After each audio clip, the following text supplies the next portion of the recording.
Sentí la sangre corriéndome por el brazo cuando mi hijo susurró: «Mamá, no era un accidente. ¿Por qué alguien que crié con tanto amor diría algo así?» Había un seguro, una deuda y una mentira que llevaba meses creciendo. Y lo peor, no era el único involucrado. Seguro te estás preguntando qué pasó. Todo comenzó cuando... ¿Desde dónde nos estás viendo hoy? Déjanos tu ubicación en los comentarios y dale like y suscríbete al canal. Me llamo Mariana Robles, tengo 56 años y vivo en Guadalajara. Hasta hace poco pensaba que lo peor que podía pasarme era quedarme viuda.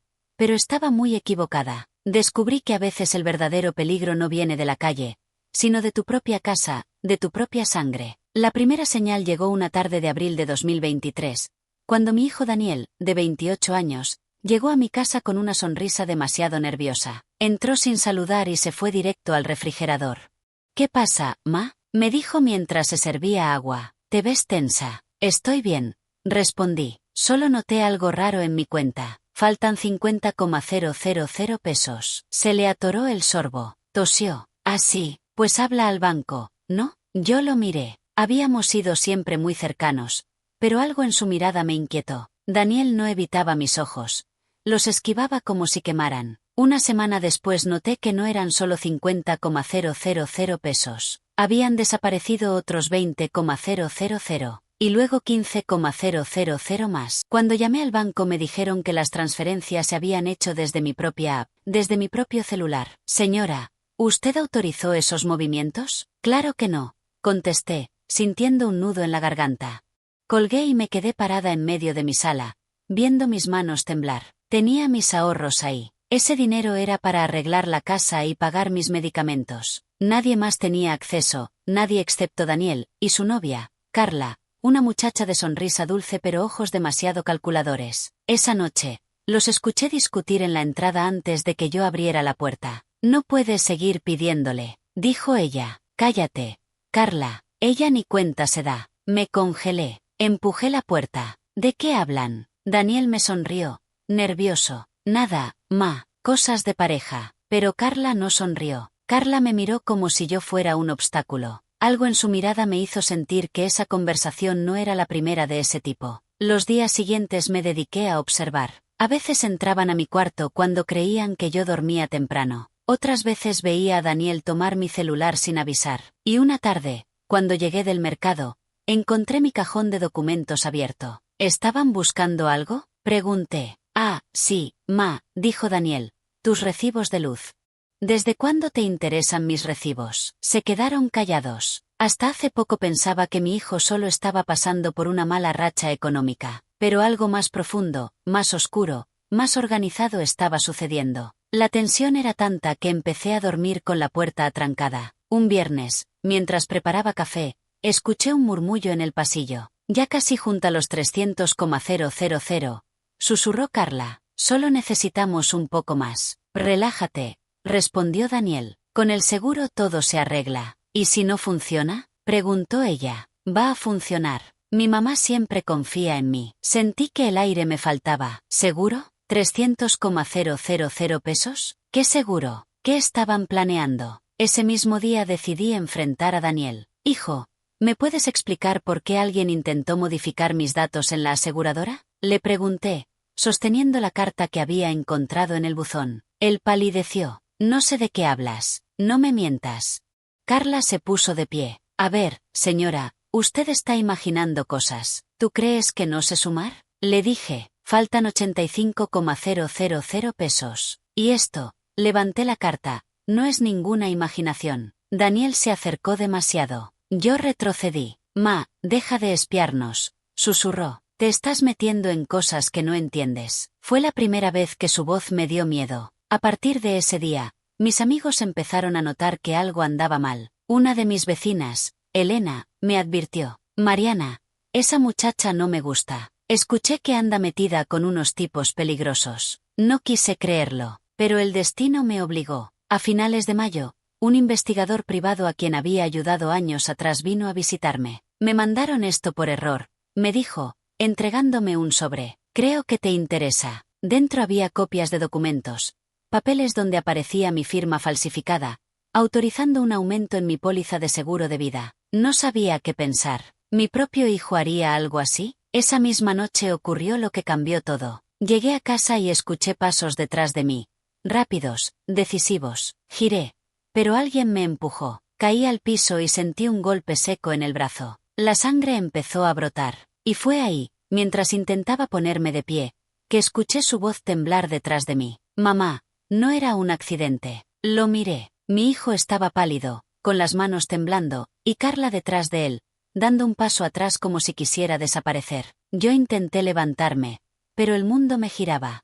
¿Qué hiciste? Daniel bajó la mirada. Mamá, es que... Y justo cuando creí que iba a decir la verdad completa, Carla le lanzó una mirada de advertencia. Él se quedó callado. Yo respiré hondo, sintiendo el brazo ardiendo, y entendí que no podía confiar en ninguno de los dos. Pero lo peor pasó cuando escuché la puerta trasera abrirse y unas voces desconocidas entrar a la casa. ¿Está lista?, preguntó un hombre. ¿Ya lo hicieron? Mi corazón se detuvo, y fue en ese instante cuando me di cuenta de que no solo se trataba de dinero. Había algo mucho más grande detrás, algo que podría costarme la vida. El hombre que entró por la puerta trasera era alguien que jamás hubiera imaginado ver en mi casa. Rogelio, un prestamista de la colonia vecina, conocido por desaparecer a quienes no podían pagarle. Lo había visto una vez, hace años, cuando ayudé a una amiga a saldarle una deuda. Su presencia ahí me heló por completo. ¿Qué hicieron?, preguntó él, mirándome tirada en el piso, sangrando. Les dije que nada de testigos. Daniel tragó saliva. No salió como pensábamos. Carla dio un paso al frente. Podemos arreglarlo. Solo necesitamos tiempo. Lo que no sabía era que todos ellos llevaban meses planeando algo a mis espaldas, y que mi accidente solo era una pieza más en un plan mucho más grande. Me aferré al mueble más cercano y logré ponerme de rodillas. El dolor me recorría el brazo entero.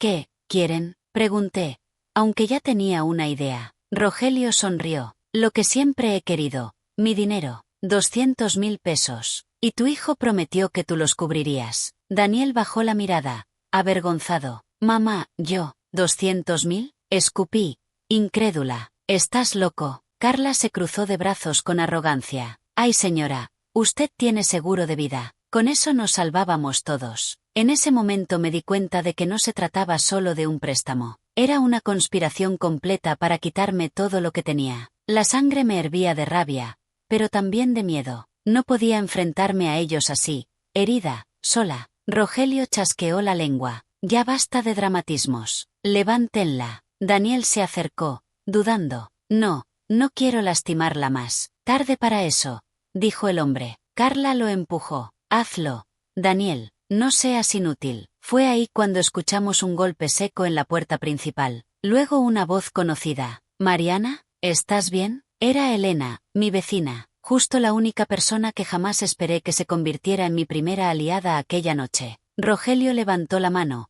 ordenando silencio. Si hace un ruido, todos estamos muertos, susurró. Yo tragué saliva. No podía permitir que Elena entrara. Estoy bien, logré decir, levantando la voz. Solo se cayó una olla. ¿Segura?, preguntó ella desde afuera. Sí, gracias. La escuchamos alejarse. Mi corazón seguía latiendo como una bomba. Carla bufó. Esto se está complicando. Rogelio me miró. No quiero armar un desastre. Solo quiero mi dinero. Y si tú cooperas, todos salimos caminando. Su voz fría me hizo tomar una decisión. No iba a morir ahí. Respiré hondo y asentí. Necesito mi celular, dije. La transferencia solo puedo hacerla yo. Todos se miraron entre sí. Está bien, dijo Rogelio, pero ni un movimiento raro. Daniel fue por mi teléfono, visiblemente alterado. Me lo extendió sin verme a los ojos. Lo tomé, pero en lugar de abrir la app del banco, abrí la marcación rápida. La pantalla se iluminó. Rogelio dio un paso hacia mí. ¿Qué haces? La banca en línea tarda, respondí, temblando. Mis dedos se movieron sin pensarlo. Marqué al único abogado que sabía que respondería sin hacer preguntas. Arturo, un viejo amigo de mi difunto esposo. Llamé pero no pude decir nada. No podía arriesgarme a hacerlo en voz alta. Solo dejé la llamada abierta dentro del bolsillo de mi bata, rezando para que escuchara suficiente. Hice como que navegaba por la app del banco. Necesito tu identificación, dije a Rogelio. Sin eso, la transferencia no pasa. Carla rodó los ojos. ¿Nos ves cara de estúpidos? Es la ley, respondí, firme. Si quieren que funcione, cooperen. Rogelio dudó un instante, pero me mostró una copia de su INE. Logré tomarle una foto sin que se diera cuenta, fingiendo verificar datos. Lo que no sabía él era que esa sola foto se convertiría después en la prueba clave para atraparlo. De pronto, escuché una vibración dentro de mi bolsillo. Arturo me mandó un mensaje. Estoy escuchando. Mantén la calma. Mi corazón dio un vuelco. Apúrate, señora, gruñó Rogelio. Yo fingí escribir, pero en realidad estaba abriendo notas para registrar todo lo que decían. Estaba herida, asustada, pero no iba a dejar que me destruyeran así. De repente, un golpe fuerte sacudió la puerta trasera. ¡Policía! ¡Abran! Daniel palideció. Carla gritó. Rogelio sacó un arma.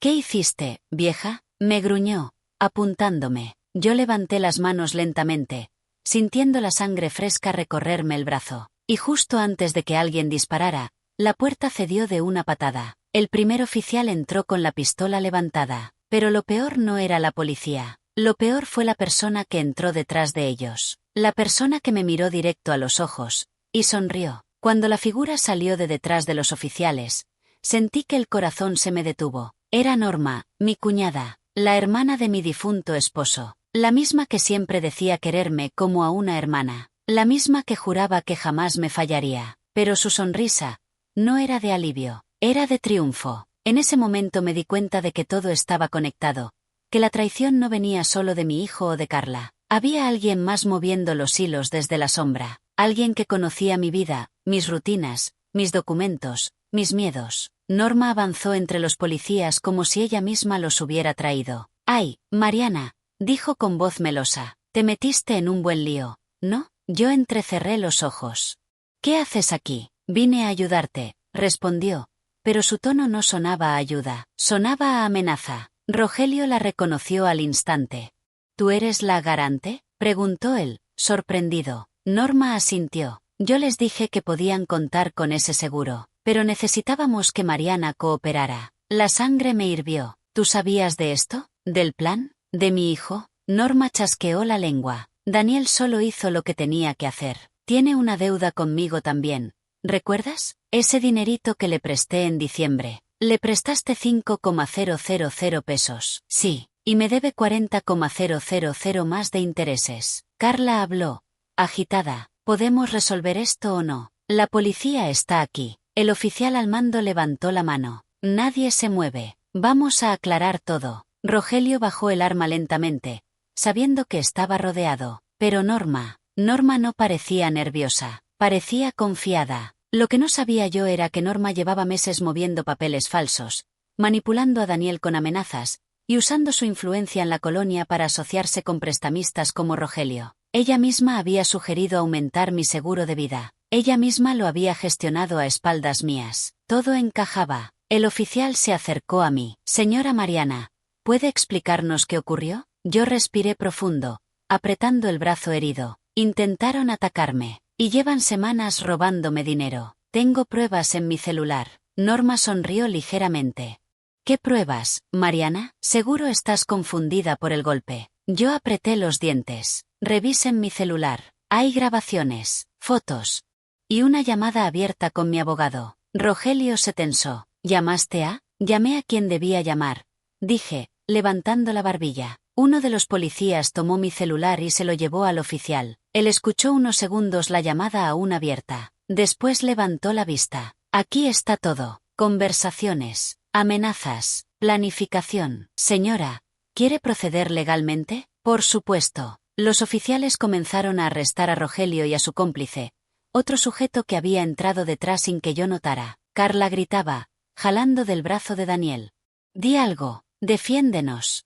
Pero Daniel estaba paralizado, como si el alma se le hubiera caído al piso. Norma, en cambio, seguía firme. «No pueden arrestarme. Yo no hice nada». El oficial la miró con calma. «Tenemos documentos vinculados a usted, transferencias, grabaciones. Usted es parte del fraude. Es una trampa», gritó ella. En ese momento me di cuenta de algo.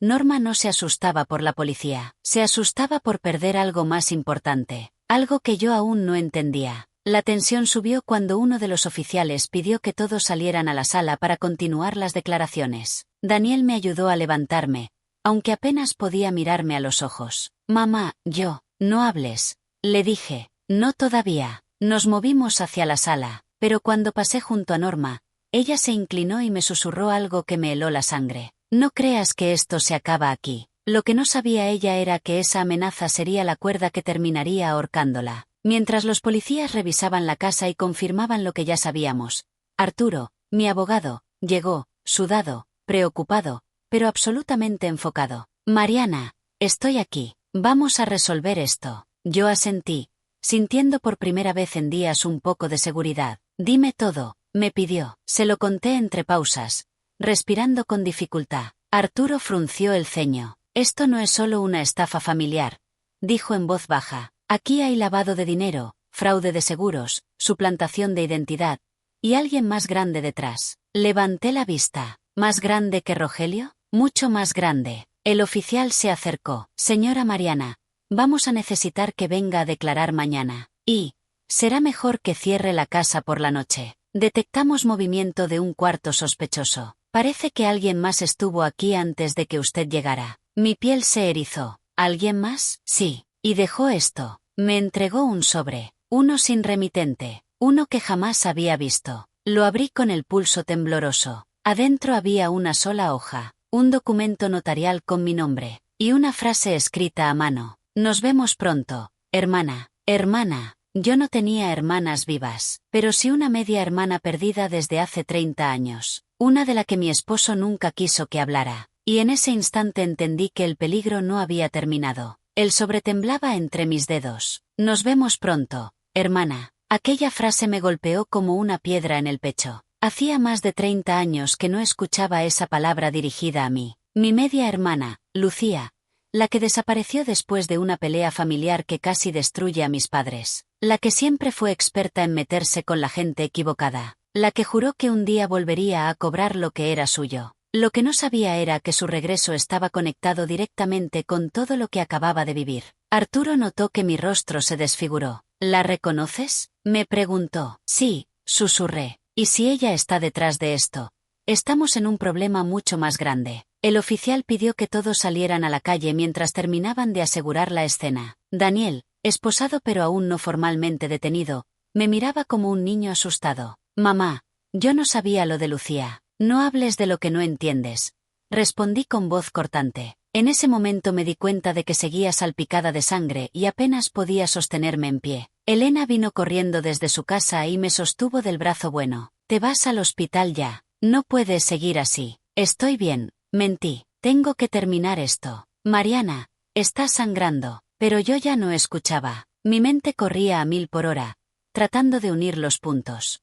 Lucía, Norma, Daniel, Rogelio, ¿quién estaba moviendo realmente los hilos? ¿Y por qué ahora? Cuando por fin los oficiales se retiraron y la casa quedó en silencio, Arturo se acercó con su tono más serio. Mariana, necesitas protección. No, dije, sosteniéndome en la pared. Necesito respuestas. Si te quedas aquí, te matan. Si huyo, también, contesté. ¿Qué crees que quiere Lucía? Arturo respiró hondo. Tu casa, tus ahorros, tu seguro, tu firma, todo. Y, sobre todo, quiere algo que encontró en tus documentos notariales. Lo miré. ¿Qué cosa? Tu terreno en Zapopan. Ese que heredaste sin saberlo cuando murió tu esposo. Ese terreno ahora vale más de 1,5 millones de pesos. Me quedé congelada. Hasta ese momento no sabía que mi esposo me había dejado algo así. Nunca me dijo nada. Nunca lo mencionó. ¿Por qué?, pregunté, sin aire. Tal vez tenía miedo, respondió Arturo. O tal vez sabía que alguien más estaba al acecho. Y ahora lo están usando como carnada. De pronto mi celular vibró. Un número desconocido. No contestes, advirtió Arturo. Pero yo ya había deslizado para responder. Hola, hermanita, dijo una voz suave, venenosa, que me heló la columna. ¿Te llegó mi recadito? Se me cerró la garganta. ¿Dónde estás? Más cerca de lo que crees, respondió. Y no te preocupes por Daniel. No es él quien me interesa. Él solo fue un buen mensajero. Mi sangre hirvió. ¿Qué quieres? Lo que siempre fue mío. Lo que nuestra madre me negó. Lo que tú heredaste sin merecerlo. Ese terreno no te pertenece. Me pertenece porque tú nunca debiste existir. Susurró. Arturo me arrebató el teléfono y colgó. No vuelvas a contestarle. Ella está aquí, Arturo, dije, temblando. En Guadalajara. Nunca se fue. Él apretó la mandíbula. Entonces vamos a enfrentarla. Pero no así. Necesitamos pruebas, movimiento legal, protección y tiempo que no tenemos. Lo interrumpí. Decidí que esa noche no dormiría sola. Llamé a mi amiga Sofía, investigadora privada, la mejor rastreadora de información que conocía. Llamé a Sofía, necesito que vengas. Dije apenas contestó. Es asunto de vida o muerte. Voy en camino. Pasé los siguientes minutos limpiando la sangre de mi brazo como pude, mientras Arturo revisaba los documentos del sobre. Lucía tiene acceso a cosas que no debería. Documentos internos. Archivos notariales. Se detuvo un momento. Mariana. Alguien desde dentro le está ayudando. Norma, dije sin dudar. No, respondió él. Norma no tiene ese nivel de acceso. Esto es algo más grande. Mucho más. En ese momento Sofía llegó. Traía una laptop, 2 carpetas y esa expresión de aquí vamos a descubrirlo todo. Enséñame lo que tienes. Pidió. Le entregué los documentos, las fotos, las grabaciones. Sofía tipeó frenéticamente durante 10 minutos, cruzando nombres, llamadas, direcciones. Aquí está, dijo de pronto, señalando la pantalla. Lucía no solo volvió, está trabajando con una red de prestamistas, falsificadores y gestores. Y adivina quién aparece en varias citas con ella en abril y mayo. Me incliné, y vi el nombre. Daniel Robles. No, susurré. Sofía siguió leyendo. También aparece un retiro de 300,000 pesos vinculado a tu cuenta y transferido a un tal Dr. Daniel, repetí, sintiendo náuseas. En ese momento me di cuenta de que todo esto no era solo manipulación de Lucía. Daniel había estado colaborando desde el principio. Por dinero, por miedo, por ambos. Arturo me miró fijo. Tienes que decidir. Mariana, ¿quieres salvar a tu hijo o hundir a todos? Quiero justicia, respondí sin pestañear. De pronto, un golpe fuerte retumbó en la puerta principal. Los tres nos quedamos congelados. Otra vez, y luego una voz. Mariana, ábreme. Era Daniel, pero su voz no sonaba como antes. Sonaba desesperada. Mamá, por favor, están detrás de mí. Me quieren matar. Sofía se acercó a la ventana y miró discretamente hacia afuera. Mariana, no viene solo. Mi respiración se cortó.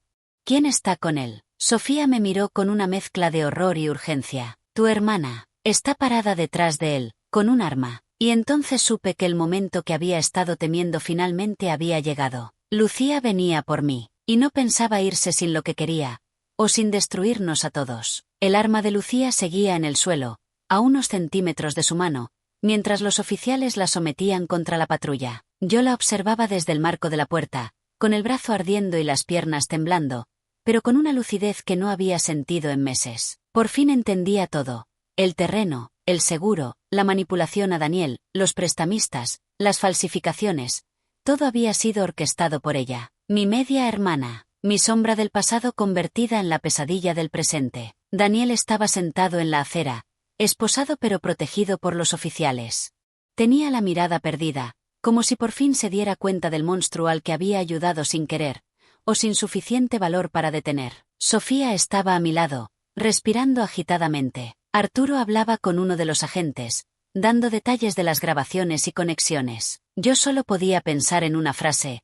Todo comenzó cuando. No imaginé que el final sería así. Cuando los oficiales se llevaron a Lucía, ella se giró hacia mí con una sonrisa torcida. No celebras todavía, dijo. Apenas abriste la tapa del pozo. No sabes quién más está abajo. Pero esta vez ya no me afectó. No porque no me diera miedo, sino porque finalmente entendí que había sobrevivido a lo peor. Me quedé en silencio hasta que la puerta de la patrulla se cerró y su figura desapareció. Arturo regresó junto a mí. Los cargos que enfrentan son graves, me dijo. Fraude, intento de homicidio, falsificación, extorsión. Mariana, te metieron en una red criminal completa. Yo suspiré, sintiendo al fin el peso de todo sobre mis hombros. Y aún así, aquí estoy. Daniel alzó la mirada hacia mí. Había lágrimas en sus ojos, pero no intentó acercarse. Sabía que no era el momento. Mamá, lo siento, de verdad, no es a mí a quien debes decirle eso.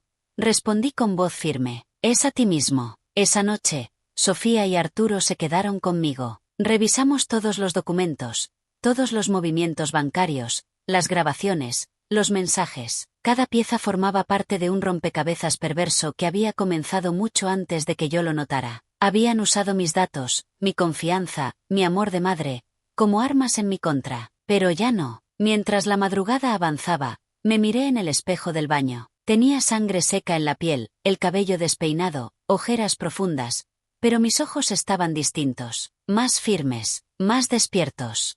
Por primera vez en años me vi como realmente era. Una mujer fuerte, una mujer que había permitido demasiadas invasiones, demasiados abusos, demasiados silencios, pero también una mujer que había sobrevivido a todo eso y que no pensaba volver a dejar que alguien tomara control sobre su vida. Al día siguiente declaré ante el Ministerio Público. Sofía entregó todas las evidencias que habíamos reunido. Arturo estuvo conmigo en cada segundo. Daniel declaró también, aceptando su parte y colaborando para limpiar el resto del entramado criminal. Fue duro escucharlo aceptar que había robado 300,000 pesos, que había facilitado documentos, que había mentido en mi nombre, pero también lo vi entender, por primera vez, que casi me mata. Y eso lo cambió. Las semanas siguientes fueron una tormenta de procesos legales, visitas a oficinas, trámites y entrevistas, pero con cada paso sentía como recuperaba un pedazo de mí misma. Ahora, 3 meses después, puedo contarlo sin miedo. Lucía enfrenta una condena larga. Rogelio y su gente fueron vinculados a proceso. Norma se declaró culpable para reducir su sentencia. Carla intenta deslindarse, pero las pruebas la hunden más cada día. Daniel está en libertad supervisada, trabajando, pagando lo que debe. Se mantiene lejos, pero intenta recomponer nuestra relación con pequeños pasos humildes. Y yo ya no soy la mujer que empezó esta historia. Soy más dura, más consciente, más dueña de mí misma. Protegí mi casa, reclamé mi terreno, levanté denuncias que nadie más se había atrevido a presentar. Cerré todas las puertas legales que habían usado para atacarme, y recuperé el control de mi vida. Ahora, 3 meses después, entiendo que no fue una tragedia lo que viví. Fue un despertar. Aprendí que confiar no significa ser ciega, que amar no significa permitir abusos, y que una mujer de mi edad no está acabada ni derrotada. Está comenzando. Yo comencé de nuevo, y esta vez, nadie vuelve a cruzar mis límites, porque descubrí que la justicia no llega sola. Una la construye, una la exige, una la pelea, hasta el final.